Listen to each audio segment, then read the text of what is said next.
Folks, first and foremost, we'd like to welcome you to our Juneteenth event. The rain will not hold us back from actually getting the word out to the people. Today, we are honored and privileged to have Brother Lawrence Hamm out here from the People's Organization for Progress. He has been a chairman for the organization for over 35 years. He's a social justice advocate for New Jersey, and he's going to link Juneteenth for the fight for reparations. So please, if you could welcome by a show of hand clap, Brother Hamm. Thank you very much. Everybody say, praise the Lord. Praise the Lord. I'm so glad to be here. Y'all keep praying, hold that rain back. Yes. So glad to be here. So glad that I was invited by Pastor Grady James. Give him a big hand. Give him a big hand. A big hand. A big hand. He said a big hand.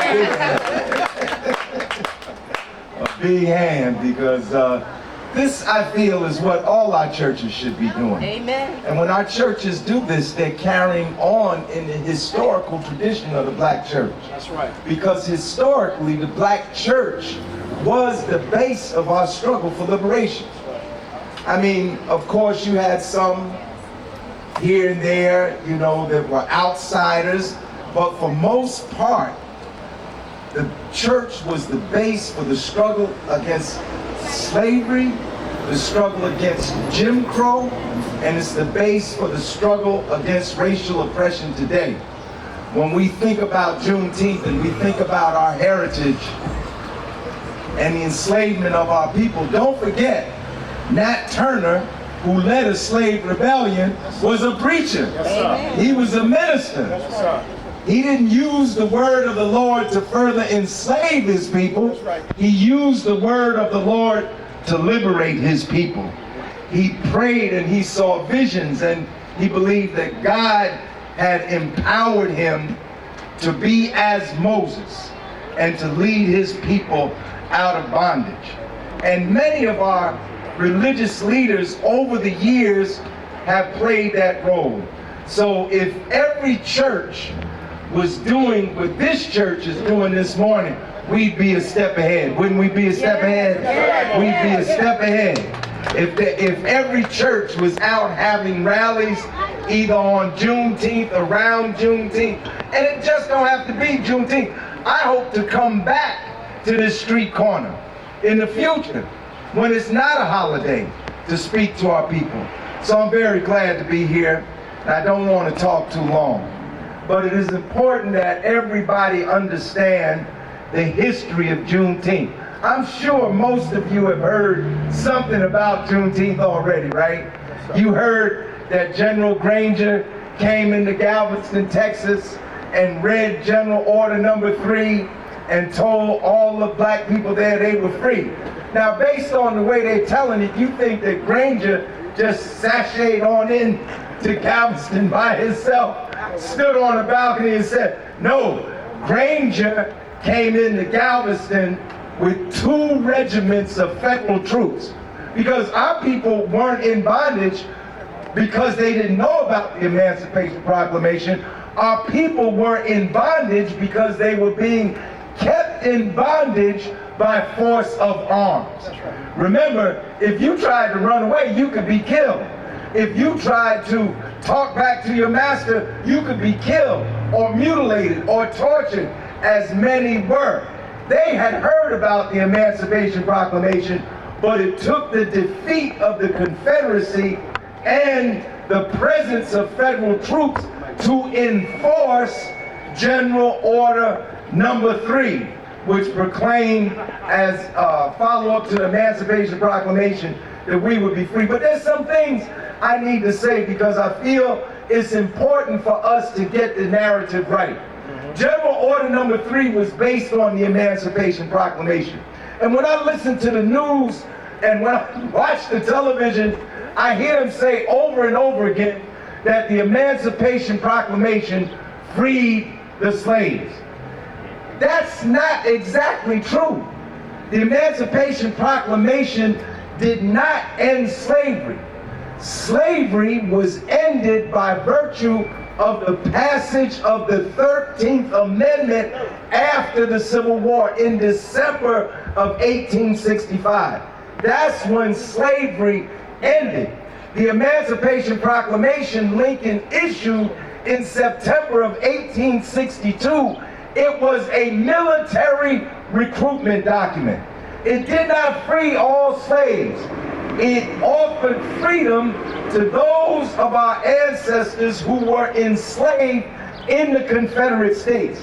Just as the Emancipation Proclamation says, in the states, the counties, and the parishes that were part of the Confederacy that had seceded from the Union. So if you could escape from your master, you could get across Confederate lines and into territory that was controlled by the Union, you would be free, and free if you joined what? The Union Army. And brothers and sisters, our people, particularly our men, answered the call. You see, the Union wasn't winning the war. The Confederacy had fewer men and fewer resources, but they had something the North didn't have. They had the resolve to fight. The Confederacy was bent on the idea, was hell-bent on the idea of one, white supremacy and the maintaining of slavery. That's why they were fighting. You know, they tell you this stuff about states' rights and all, but what was the state right they were fighting for? They were fighting for the right to perpetuate slavery, because the Union the United States was going through a whole process, slave or free, slave or free. And Lincoln said what? He said we couldn't continue to exist half slave and half free. And so the North had more men, more resources, more money, but they didn't have the resolve. How many people remember that movie, Gangs of New York? Yeah. You remember Gangs of New York? Do you remember a scene in the Gangs of New York when the Irish immigrants were getting off the ship and they go into this building dressed one way and come out dressed in the union uniform? They didn't want to fight.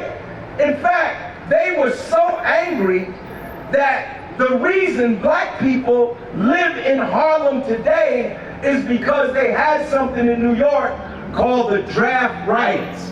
When these immigrants and white people in general wanted to burn down the black community in New York, where it used to be, it was down there by the World Trade Center.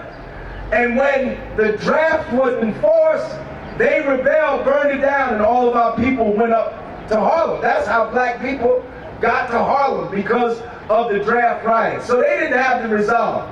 So Harriet Tubman, Frederick Douglass, Thaddeus Stevens, and others went to Lincoln, and he said to Lincoln, Lincoln, you need to put rifles in the hands of those who have the greatest interest in winning this war. And he did. And so he issued the Emancipation Proclamation. And listen, 220,000 black men. Y'all hear what I'm saying? Are y'all listening? Are y'all with me? Yeah. Are y'all with me? Yeah. Are y'all with me? Yeah. How many thousand? 220. Now think of this. It wasn't 220,000 that just decided one day they're going to enlist. They had to escape from their master, cross Union lines, escape being caught, cross Confederate lines, and then join the Union Army. 220,000. 10,000 in the Navy, 186,000 in the Army, and others in other branches of the Union service. But add to that, don't just think about the ones that actually joined. Another 300,000 black people were part of, because once people heard they could be free, they got free. And if they couldn't join the Army, they would be in the camp to support the effort to do what? To requisition the Army, to supply the Army. How many of y'all been in the military? What's the most important thing after you have men? Food, supplies. Food and supplies. Who gave them that food and who prepared that food and supplies? Many black people who followed the Union soldiers wherever they went. So 220,000. The Civil War, brothers and sisters, was the most catastrophic war that Americans ever fought. More Americans, listen, more Americans died in the Civil War than in World Wars I, II, Korea, and Vietnam combined. Nearly 1 million people died in the Civil War. 680,000 troops fell during the Civil War. This was the price of freedom. And this is the part they never talk about. All we were taught in school was what? Lincoln freed the slaves. Lincoln signed the document. But the Civil War was the greatest slave rebellion in the history of the country. And it was those black men, listen, who was it? Black men. Who was it? Black men. Who was it? Black men. Who was it? Black men. It was those black men that turned the tide of the war for the North. And brothers and sisters, they gave all. You know, back then during the Civil War, they didn't have these automatic rifles like we have today, these automatic and semi-automatic guns. So when they fought a lot of times with rifles that were single shot. If they had a pistol, they had a revolver. Most of the fighting, listen, most of the fighting was hand-to-hand combat. Y'all know what hand-to-hand is? That means you got to grapple with the enemy. It was hand-to-hand combat. How many of y'all heard about the Gettysburg Address? I mean, who gave an address at Gettysburg? Lincoln. Abraham Lincoln. Why did he go to Gettysburg to give the address? Why? Because it was at Gettysburg that one of the most violent battles of the Civil War took place. Listen, at Gettysburg, 25,000 fell in a day. Y'all hear what I'm saying? Can you imagine looking out somewhere and seeing 25,000 corpses on the field? 25,000 fell in a day, and mostly by hand-to-hand combat. At Antietam, which was another one of the battles, 30,000 fell in a day in Antietam. See, why am I telling you this? Because it's important that we and our children and our children's children know what the price of freedom was. They must know what the price of freedom and who paid that price. And of the 300,000 Union troops that fell, 60,000 were black men. 100,000 were seriously wounded. How many people saw that movie Glory? You remember that scene in Glory where this guy is pushing a cart? What's in the cart? Limbs, legs, arms. Those that survived. And you know, most times when the Confederates took black troops prisoner, they killed them. They would keep the white ones alive and kill the black ones. There was a famous episode called Fort Pillow. I know that sounds like a strange name, Fort Pillow. But at Fort Pillow, the Confederates massacred 300 black prisoners of war. And that became the rallying cry of many of the troops, the black troops, called Remember Fort Pillow. In New Jersey, people think New Jersey was part of the Union, so slavery must not have been here, right? But slavery was right here in New Jersey, right here in Newark, right here in Essex County. Slavery was right here. At the time of the Civil War, there were 14,000 registered, never mind the unregistered, registered enslaved people in New Jersey. New Jersey was founded by the Dutch in 1620. By 1624, there were African people here. So can't nobody tell us go back nowhere. If we got to go, everybody got to go, except the Native Americans. If we got to, we've been here from the beginning. And you know what else? That's right. Listen, y'all listening to me in the back. Come on now. You know what else? There was a relationship between land and slavery.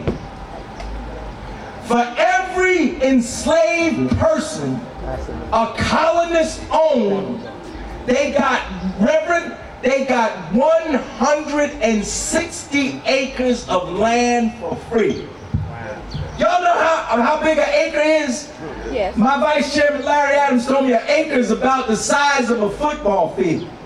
Imagine 100, you get for one slave 160 football fields of land. If you got 2 slaves, you got 320, and on and on and on. That's the relationship between slavery and land in this state.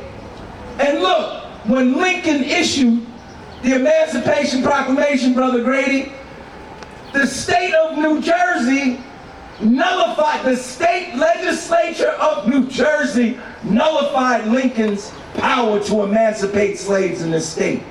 New Jersey was the last Union state to abolish slavery.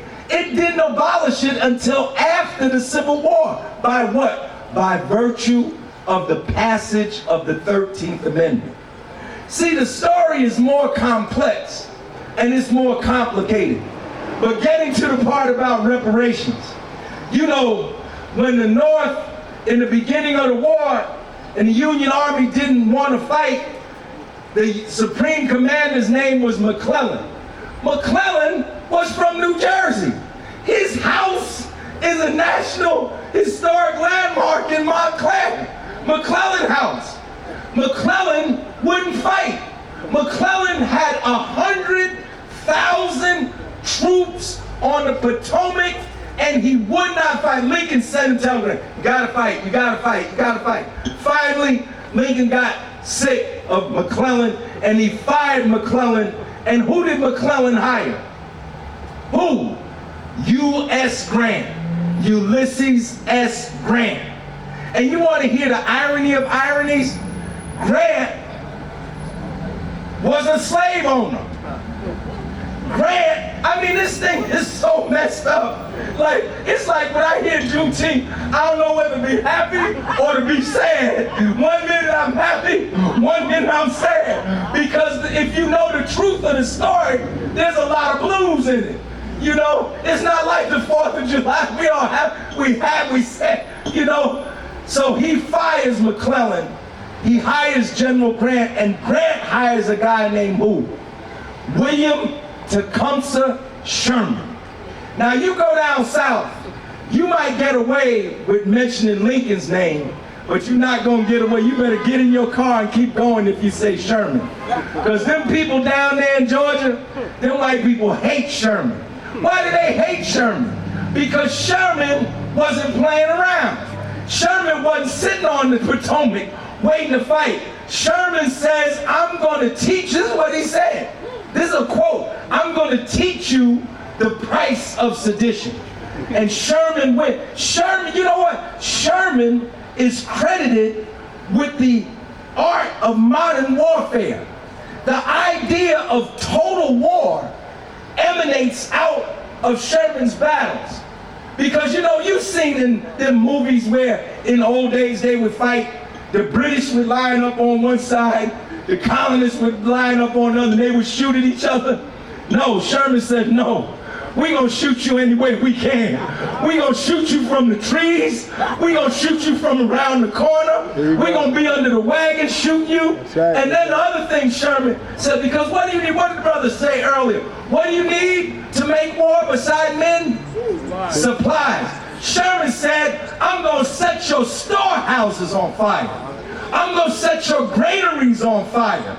I'm going to tear up your railroad tracks. I'm going to pull them back so you can't put arms on trains and send them to your troops. And when he took Petersburg in Virginia, Sherman stood up on a hill. He told his men, go get me the city council of Petersburg. The city council came up there. He said, now, gentlemen, this is the price of sedition. And then he burnt down, he showed them burning down 1/3 of Petersburg. He wasn't playing. It wasn't going to be no 20-year war. Sherman said, we're going to get this thing over with. And then when Sherman got to South Carolina, he met with who, Pastor? He met with the black ministers. He had a meeting at the church.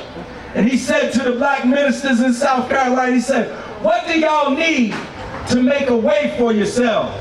And what did the black preacher say? He said, we need land. What did he say? Land. We need land. And then Sherman took out his pen. He told his man to bring me a piece of paper. He sat down at the desk and he wrote General Order number 15. I am expropriating 400,000 acres of the slave master's land, and I'm giving it to the enslaved people that worked that land all their life. With a stroke of a pen, it wasn't an act of Congress. With a stroke of a pen, because why? He had the force to back it up. He said, you lose your land, you lose your property because you were in sedition and you were holding people in bondage. And he distributed that land to the black people in South Carolina and into Georgia. And then there was a guy in Congress called Thaddeus Stevens.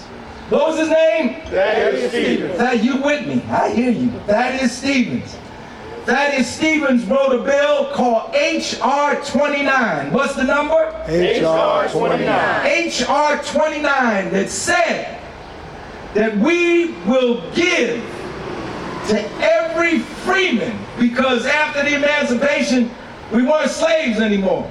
We were freemen. That's what we were referred to as. Read Lincoln's speech in 1864. He doesn't say the slave. He doesn't even say the enslaved. He says the freemen. We walk around here calling each other all kind of names. We were called the freemen. That's right. The free men and women. He said every freeman or their surviving family, if they fought in the Civil War and died, would receive 40 acres and A mule. $50. No, the mule wasn't in the bill. You know where the mule come from? I'm gonna tell you where the mule come from. After Sherman distribute the land to the enslaved people or formerly enslaved, anybody from down south know if you got land and you got a plow, what do you need? You need a mule or ox, right? You need something to pull that plow to bust up that land, to bust the side, right?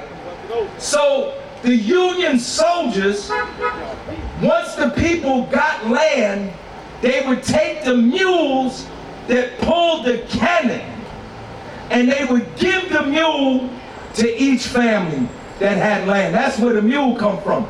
But in the bill, it was 40 acres and $50.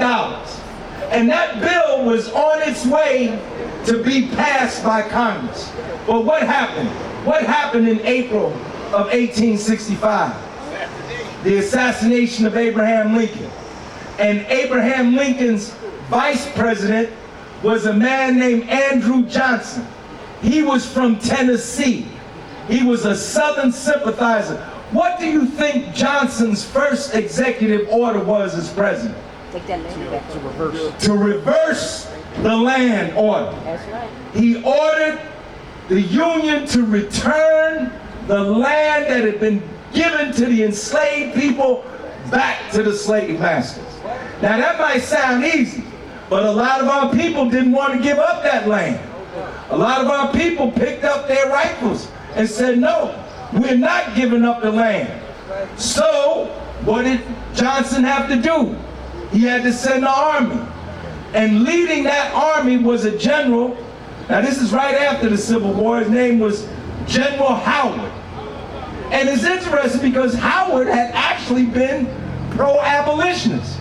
But he was a general and he had to follow the order. And they went down there and they fought pitched battles to get the land back.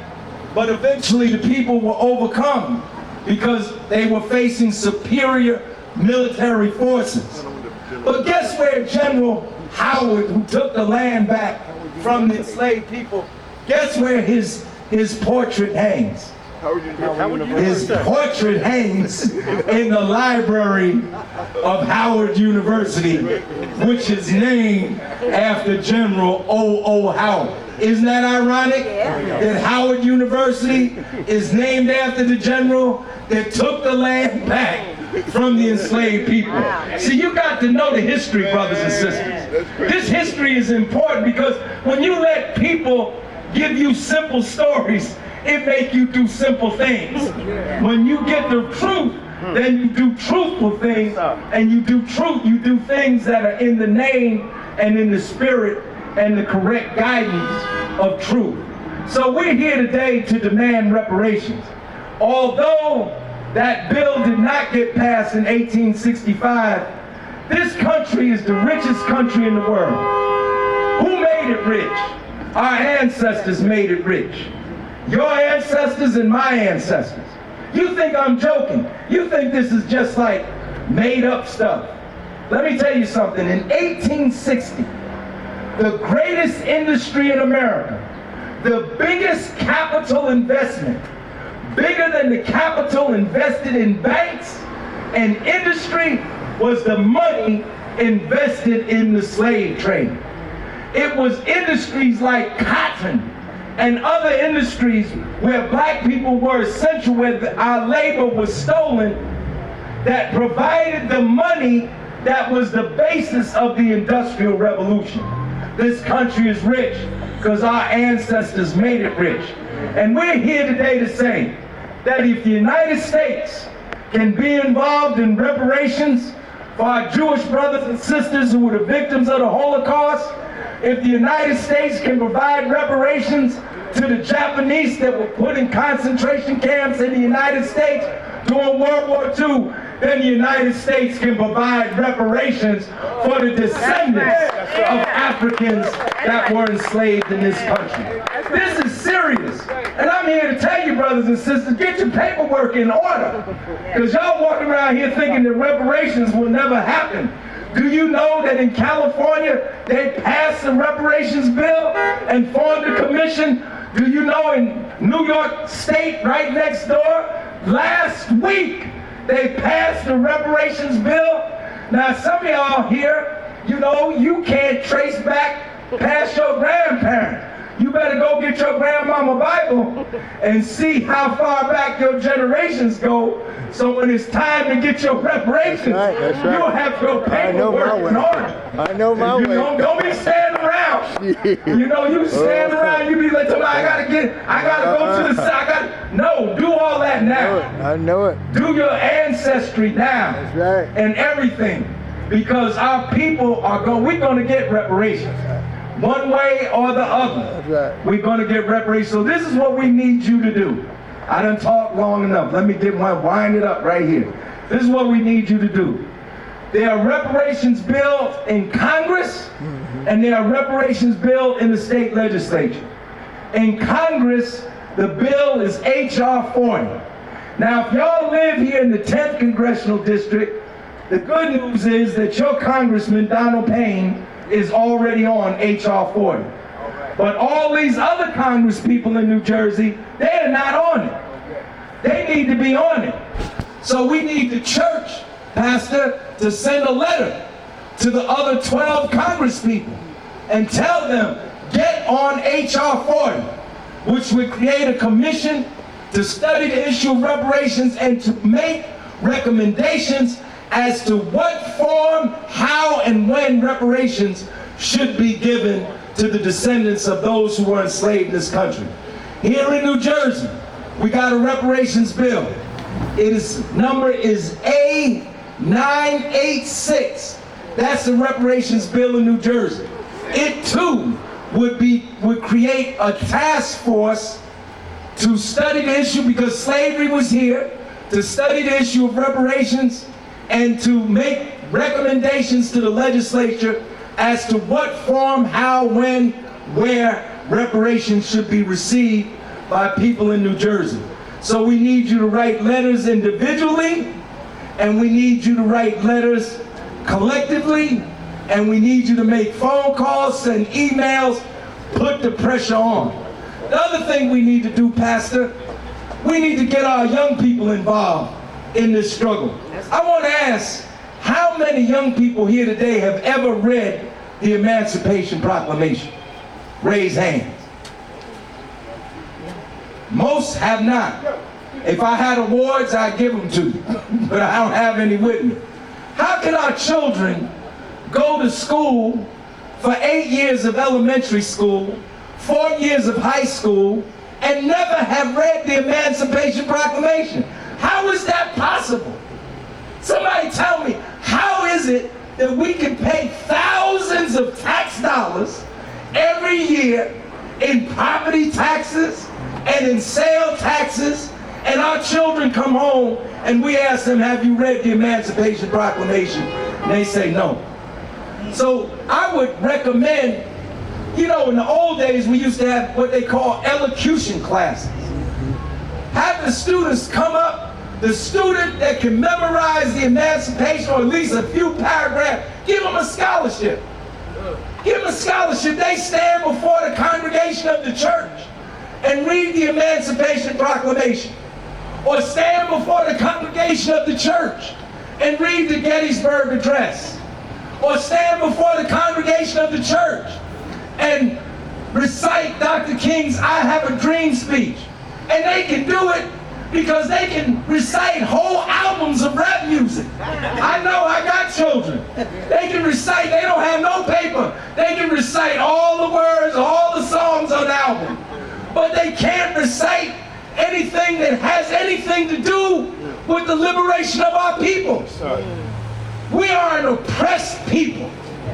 We still suffer today from racism, from exploitation, from racial violence. Our people are still being lynched.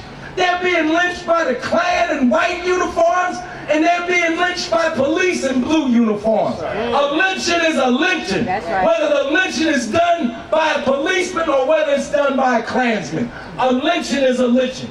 Our people, we are actually going backwards. Our lifespan has actually declined by almost 5 years.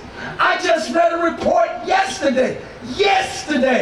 They were talking on the news about how we have higher rates of infant mortality and maternal mortality. Y'all heard about that sister, the gold medalist, right? Yes. That lost her baby and lost her life.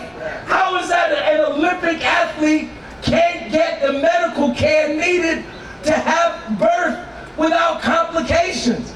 This is crazy in the 20th century. This is crazy. It is time for us to unite as a people. We must unite as a people. Stop tearing each other down. Build each other up. Stop undermining each other. Support each other. Stop letting people divide us up with all kinds of walls. Take your mind and put your mind on serious things for the uplift of our people. Our very existence is being threatened today. There are forces in this country. They are taking back everything we fought for. And in a minute, this racist right-wing Supreme Court is going to take back the Brown decision and bring back racial segregation.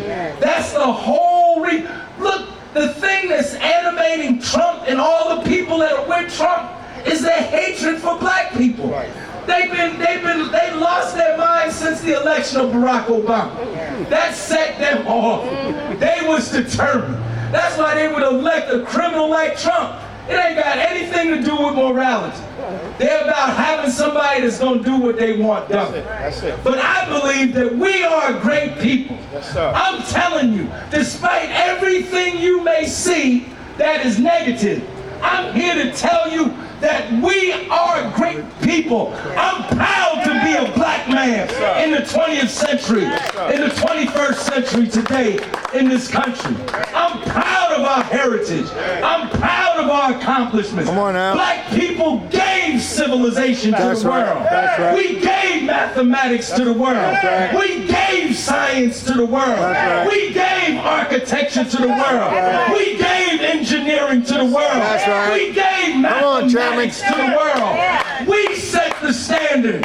And this time that we're on the bottom is only a brief time. That's it. This time will only be as long as we let it be. That's right. Because I'm telling you, Come on now. no atomic bomb. That's right. No nuclear weapon. Come on now. Is more powerful. Speak than it, a Chairman, people speak it. Who are Come on united. now. A people who are united can accomplish anything. Anything. That's right. So I thank you for giving on, me a Chairman. few words, a few minutes up here That's right. with you today. And I hope that you will fight for reparations. Don't walk around here talking about white people don't owe me. They owe you everything. That's right. They don't owe me nothing. They owe you everything. That's They right. owe you, your children, That's your right. grandparents, That's right. your children's children, your great-great-grandparents. Come on now, And I Chairman. know some of y'all can't take that talk. That's right. But I didn't come here today to be a friend. I came to be a messenger. That's what I came to do Give me today. the message, Chairman. To be a messenger. Come on, Chairman. Come to on, tell Chairman. you the truth. There you And go. oftentimes, a lot of our people can't take the truth. That's right, Chairman. Because they have been so programmed. Come on We now. are programmed. That's right. To be against ourselves. There you go, Chairman. We You got are it. programmed to hate That's right. ourselves. That's right, Chairman. We are programmed to disrespect ourselves. There you go. But we have the power. Come on now. The power is within us. Come on, to Chairman. Turn it around.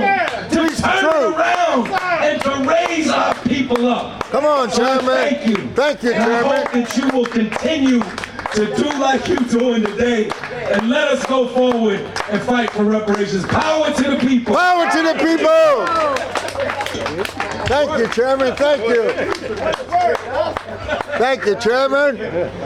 Thank you, Chairman. Thank you, Chairman. Thank you. Yes, sir. Yes, sir. There you go.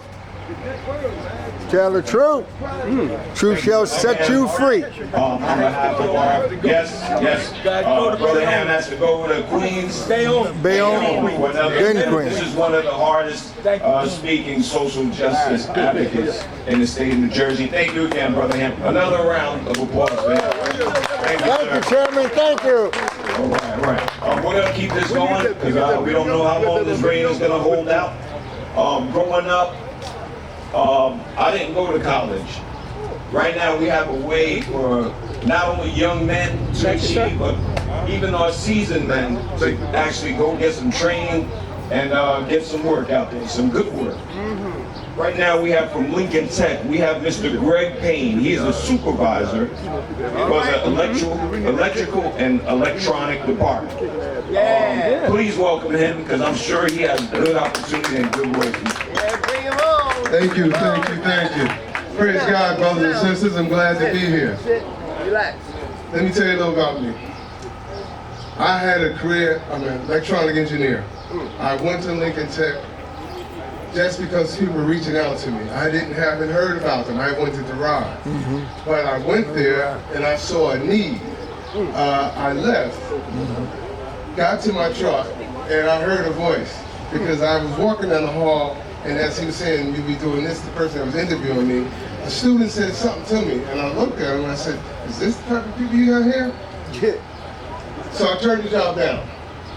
5 minutes later, I'm in my truck, heard a voice. Said, you gonna let that student talk to you like? So I went back in there, accepted the job, figured I'm gonna get him back. Yeah. But when I talked to the young fellow, he wasn't more than 18. He told me they don't care about us. They're just taking all our money. I felt his hurt and his pain. I ended up taking the job. Young man became one of my best students. I've been here 18 years, 16 years as an instructor. I have no sons, I have 3 daughters. I've raised thousands of men by being there. Come on now. I saw a need. That's right. I gave them what they needed. I broke it down to them how they can explain it. Electrical and electronics is not hard. As I told them, you can't go nowhere and not see this. You will always have a job if you do what you're supposed to do. I said, you make the first step and God will set the next 3 out in front of you. Come on now. I've hired 5 of my ex-students that was my students 10 years ago. Come on now. I'm touching so many lives and raising so many young men. It's a blessing to me. Because you mention my name in that school and everybody knows me. Not even the students I know, but they will give me respect. Good morning, Mr. Payne. How do they know me? But they talk. Come on now. I've had sons and fathers as students. The son went there, told his dad about it, and he Come on now. to the program. Like I said, I would do day classes, night classes. Then the opportunity came for, they wanted me to run the department. I didn't think I was qualified. But for the last 2 years, I've been doing it. The attendance is up. Come on now. We changed the program. We broke it down, simplified it. And we got more students coming in. I believe we got 130 coming in from high school this June. So I love the fact when I hire instructors, I said, you're not just an instructor. You're changing someone's lives. You're making a difference in someone's lives that they will always remember you. I've had students come back and enroll their kids because I made an impression on their life. That's right. We are available. You have day classes, night classes. Like the gentleman said, everybody's not a 4-year college material or have the money to do that. My children was blessed because they went to college. They could have came to Lincoln Tech for free, but they were like, why would we want to do that? Why not? You know, but I'm blessed to be here. I'm blessed that you invited us here. Please let everybody in the neighborhood know they have an opportunity just getting out of high school. Financial aid will work with them. I've had students that was homeless, sleeping in abandoned houses, and went to the program. And I told them, I didn't realize I was telling him, he said, Mr. Payne, I don't have no lights. Well, I'm thinking he just didn't pay the bill. I told him, well, electricity from the light pole. Now, I had no idea that he would run an extension cord from the light pole, because I said, the power box is down there, sliced it in red. He said, Mr. Payne, thank you, I got lights now. I said, oh, what happened? He goes, well, I did what you told me. You told me, explain how the power was at the box. I took the 4 screws off, tapped into it, ran extension cords, and I got light, and I'm studying now. I said, dear God, I said, don't you let nobody see that. You can kill someone. He was not a young man. He was 35 years old when he did this. He had several businesses that failed. He came back to Lincoln Tech just so he could get a new career. I'm glad to say he opened up a business, run electronics, helped me out. So I am truly blessed to have that. And like I said, to have to hire 5 of my students. So when they walk the halls, I said, what's your instructor name? Ask him about Mr. Payne. That was my student 10 years ago. This could be you. They went out in the field, did all the traveling, did all the things. The reason why I got in the field was the traveling. I didn't want to be one place all day. But look at me now, in my office all day long. But I am changing lives, and it's truly a blessing because I didn't go to school to be an educator. But it came naturally when I saw a need for what these young men needed. That's right. You know, so keep bringing them in here because we love them. We love them. They saw a father figure in me, and I will keep, like I said, I don't have any sons, but I raised thousands of men. That's wonderful. Mr. Payne, Thank you. Mr. Payne, what is the address of your school and what town is it in? 2299 Boxhall Road, Union, New Jersey, if it's 15 minutes from here. Okay. We have buses that come from New York for anybody wants to come to New York. I think they take the 66 and the 94, get off Stuyvesant Avenue and walk right down the street from us. All right. And I'm not such a hard person as they say I used to be. I will work with them. If they come in late, they got to see me. Okay. They don't want to see me. All right. You know, trust me. But I do believe in motivating them, encouraging them, and pushing them through because everybody has a need. We just got to help them find it. Okay. All right. Thank you. Zachariah Jackson, BASA. Thank you, Mr. Payne. That is